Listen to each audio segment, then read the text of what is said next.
참여 예수님. 두 남녀가 있었습니다. 두 남녀가 서로 사랑으로 맺어졌습니다. 기쁠 때나 슬플 때나 성할 때나 아플 때나 변함없이 한결같이 함께 하기로 그렇게 약속하였습니다. 독점적이고 그리고 배타적으로 서로를 소유합니다. 상대를 대체하거나 대신할 수 있는 사람은 이 세상에도 어디에도 없습니다. 요한복음의 말씀처럼 당신 안에 내가 있고 그리고 내 안에 당신이 있습니다. 두 남녀의 그런 아름다운 모습입니다. 세상은 그런 사랑을 비웃습니다. 아마 처음부터 그러려고 했던 것은 아닐 텐데 하다 보니 그렇게 되는 모양입니다. 그 두 남녀는 찬바람 부는 길가에 우두커니 서 있습니다.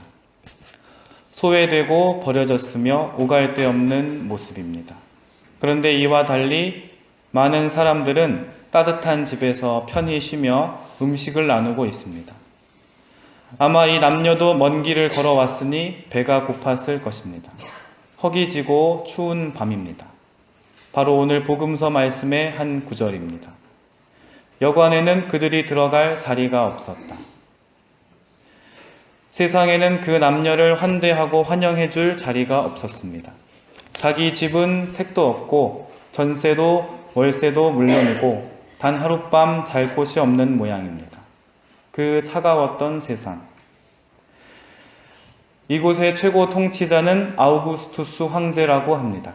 이름만 알 뿐 만나본 적 없는 머나먼 분, 지극히 높고 고귀한 분입니다. 이 가련한 남녀의 처지를 알 리가 없지요. 너무 높이 계시지요. 이처럼 멀리 계신 높으신 분이지만 그가 명령을 내리기만 하면 곧장 사람들이 직면하는 현실이 되곤 합니다. 그 황제가 내린 명령으로 온 세상이 들썩이고 있습니다. 그는 귀족 원로원을 제압한 최고 시민으로서 입을 열었습니다. 많은 관료들이 그의 말을 받아 적습니다. 그리고 그렇게 기록된 칙령이 곧 전령들에게 전해집니다. 용맹한 군사인 그들은 날랜 말을 타고 제국 각지로 왕의 명령을 전하러 떠나갑니다. 저벅거리는 군화 소리가 납니다. 시리아 총독 퀴리니우스에게도 그 칙령이 전해집니다. 그리고 나서 여차저차해서 우리가 오늘 처음 만났던 그 남녀는 오갈 데 없는 신세가 되고 말았던 것입니다. 그런데 놀랍게도 이 차가운 시대가 바로 팍스 로마나, 즉 로마의 평화라고 불립니다. 그리고 우리가 사는 이 시대는 1945년 이후 팍스 아메리카나라고 불리고 있습니다. 패권과 군대에 의해 외견상의 분쟁이 제압된 상태, 역사상에 여러 번 있었지요. 천주교 교리에서는 이를 거짓 평화라고 부릅니다. 그런데 이 세상의 명령을 내리는 자는 아우구스투스만이 아닙니다. 이 세상의 참된 주, 열정이 넘치시고 천군 만마를 이끄시는 만군의 주 야훼, 그분도 당신 말씀을 전하기 위하여 입을 여십니다. 천사들에게 그 말씀이 새겨집니다.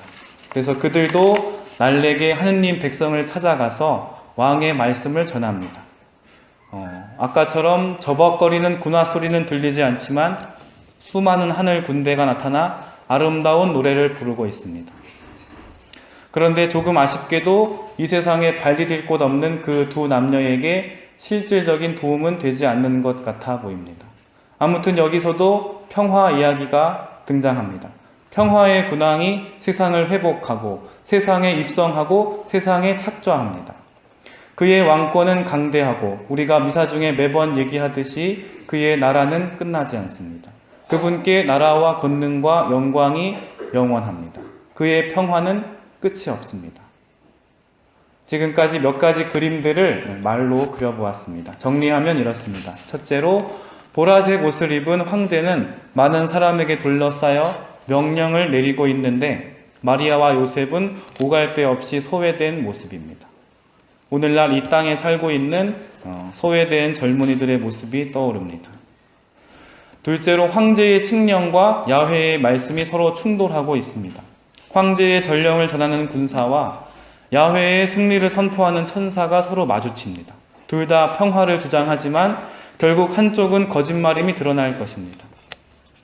서론이 조금 길었습니다. 그림을 함께 그려보고 싶었습니다. 이런 맥락에서 오늘 제가 드릴 말씀은 딱 두 가지, 복음 그리고 구원자, 그 두 가지 말씀을 드릴까 합니다. 우선 복음에 관해서는 11월 이후로 여러 차례 말씀드릴 기회가 있었습니다. 복음은 이미 과거에 일어난 사건과 관련된다. 그것은 미래에 있을 일을 내다보고 권고하는 것은 아니다. 따라서 장차 죽음 이후 천국으로 가게 해줄 충고나 조언은 복음은 아니다. 물론 그런 충고와 조언들이 아주 좋은 것들이라고 하고 우리가 마땅히 권하고 할 만한 일이라고 하더라도 복음은 더 깊은 것이다. 그런 겁니다. 더 아래에 존재하는 것. 복음은 이미 일어나 버린 일, 이미 앞으로 있을 일이 아니고 이미 일어나 버릴 일이고 그 결과 이미 이 세상을 변화시키고 있는 그 어떤 것. 그러니까 사실은 복음은 사후 세계가 아니라 내세, 다가올 새로운 세상, 그 내세의 도착과 관련되는 것이다. 뭐 이런 이야기들을 여러 번 드렸습니다. 그래서 간단히 말하면 이렇게 됩니다. 아내의 출산을 초조히 기다리고 있는 남편이 있어요. 아내가 막 아파하고 있습니다. 그 남편에게 아기가 건강하게 태어났어요 라고 말해주는 것이 복음입니다. 이 복음은 어떻게 하면 아내에게 내가 지금 도움을 줄 수 있는지, 내지는 나중에 산후조리를 내가 어떻게 해야 되는지 우리가 그런 것들에 대한 충고와는 다른 겁니다. 복음은 이미 일어나 버린 사건, 우리에게 태어난 한 아기와 관련된 이야기, 내지는 예수가 선포한 하느님 나라에 관련된 그 실체, 그 이미 일어나 버린 일들하고 관련되는 것이 곧 복음입니다. 본래 복음이라는 말은 군사 용어입니다. 승전보예요. 승전보. 피 묻은 군복을 입고 황급히 도성으로 달려온 병사가 외치는 겁니다. 우리 군이 승리했어요. 그게 복음입니다. 그것은 장차 어떻게 하면 우리가 핵 잠수함을 들여올 수 있을지, 내지는 유사시 효과적인 사드 운용 방법이 어떤 것인지에 관한 조언과 충고가 아닙니다. 심지어 그것들은 모두 거짓된 평화들이기도 합니다. 복음에 대한 두 가지 예시, 즉 출산 소식과 승전 소식에 관하여 이야기 드렸습니다. 우리가 꼭 보아야 하는 것은 이런 예시들보다 누가 그리고 왜 이 복음을 전하고 있는지에 관한 겁니다. 아마도 그 소식을 듣는 사람들은 대부분 슬프고 힘들고 걱정스러운 시간을 보내고 있는 중입니다. 그들은 어떤 일이 하루빨리 일어나기를 학수고대하고 있어요. 복음이란 바로 그 맥락에 위치하는 것입니다. 속보입니다. 바로 그 일이 일어났어요. 속보입니다. 바로 이것이 좋은 소식이라는 겁니다. 급히 파견된 사람이 사람들에게 희망과 위로를 주려고 하는 것이죠.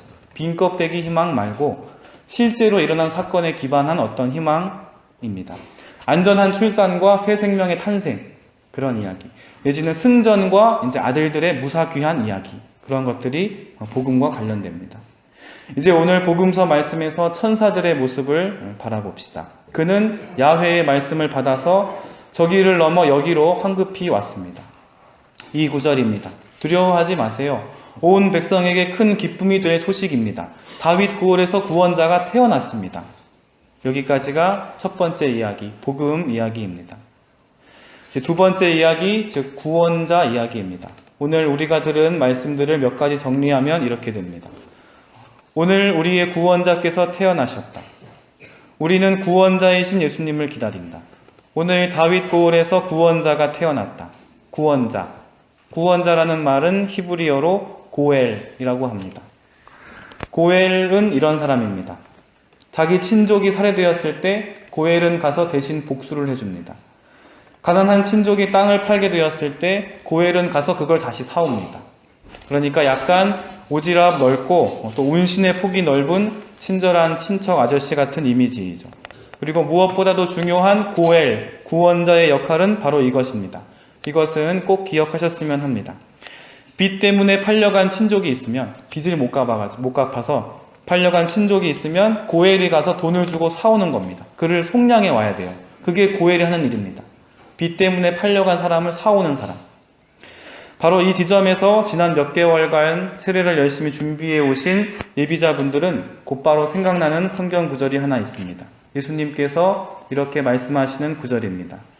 나는 많은 이의 몸값으로 자기 목숨을 바치러 왔다. 고엘이 바로 이 예수님이신 거죠. 재차 말씀드리면 고엘은 빚 때문에 팔려간 친족을 돈을 주고 속량해 오는 사람입니다. 예수님이 구원자라는 말은 바로 이 맥락에서 이해됩니다.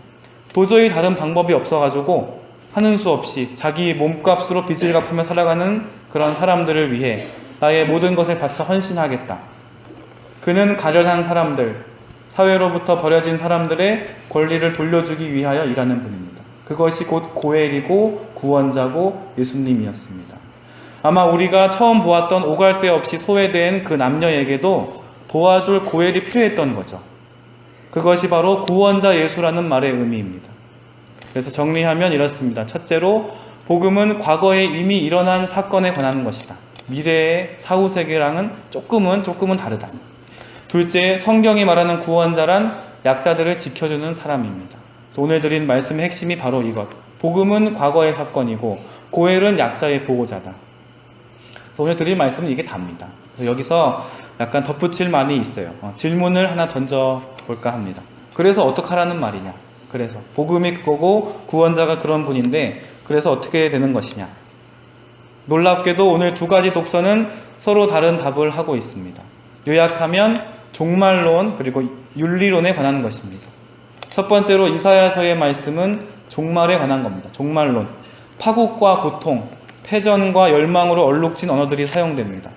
어둠 속을 걷던 백성, 암흑의 땅에 사는 이들, 그 사람들이 누군가? 그들이 짊어진 멍에와 어깨에 맨 장대와 구역 감독관의 몽둥이를 부수신다. 땅을 흔들며 저벅거리는 군화도 피 속에 뒹군 군복도 모두 다 불타버린다. 그러니까 그들의 고통스러운 역사, 아픔이 많은 그 역사가 하느님의 개입을 간청하고 있는 그런 모습입니다. 이 일은 어느 날 갑자기 들이닥칠 것입니다. 만군의 주님의 열정 내지는 그분의 질투가 이 모든 일을 갑자기 이루실 겁니다. 그런 열망이 있는 거죠. 하느님이 어서 왕으로 와주세요라는 열망이 있습니다. 두 번째로 티토서의 말씀, 두 번째로 들은 독서의 말씀은 윤리적입니다. 여기서 은총은 몽둥이를 부수거나 저벅거리는 군화를 태우는 것이 아니고 교편을 잡고 가르치는 일을 합니다. 이런 구절이 있습니다. 은총은 우리를 교육하여 현세에서 신중하고 경건하게 살게 해준다. 이 은총의 지도를 받는 사람들은 마치 임박한 마지막 심판날, 그 야훼께서 개입하시는 그날을 잊어버린 것처럼, 그날이 없는 것처럼 기도와 선행에 열성을 기울입니다. 이 일은 어느 날 갑자기라고 시점을 정할 수가 없죠. 그냥 계속 하는 겁니다. 우리의 그 열정이 식지 않고 꾸준히 이어지기를 기원합니다. 그래서 결론을 내리면 때로는 그런 종말과 윤리가 우리 안에서, 우리 사회 안에서 여러 분야에서 갈등을 일으키기도 합니다. 교회는 2000년 동안 하느님의 그런 개입이 신속하고 급박하게 들어닥치기를 기도하는 한편 끊임없이 현세 안에서 개량과 개선을 추구해 왔습니다.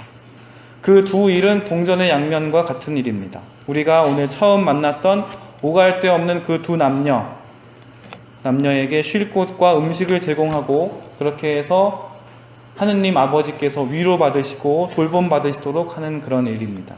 그 일이 곧 고엘, 구원자가 하는 일입니다. 그리고 그 일이 이미 시작되었습니다. 과거에 일어난 어떤 사건, 그것이 곧 복음입니다. 마지막으로 오늘 세례를 받으시는 분들에게 하느님의 은총과 참된 평화가 가득하시기를 기원합니다. 주님께서 당신 백성을 축복해 주시기를 빕니다.